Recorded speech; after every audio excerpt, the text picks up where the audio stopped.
ઘડિયાળ રૂમ છે. તો હું આવી ગયો છું ઘડિયાળ રૂમમાં. તમે બધા વિચારતા હશો કે આટલી બધી ઘડિયાળ શા માટે? ઘડિયાળ રૂમ બનાવવાનો એક જ રીઝન હતું કે જે રામેશ્વર બાપુ છે તેમને આ ઘડિયાળ ખૂબ જ પ્રિય લાગતી હતી.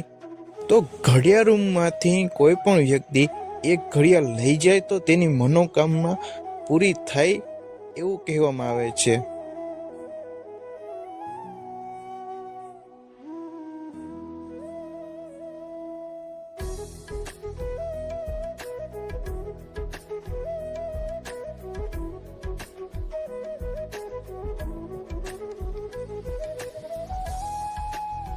છે મેઇન વસ્તુ દેખાડવાની છે ને ઈ છે જાંબુની ગુફા, એટલે કે નીચે જવાનું છે. તો હલો જઈએ નીચે. તો આપણે આવી ગયા છે જામવંત ગુફાની અંદર. તમે જે જોઈ રહ્યા છો શિવલિંગ તે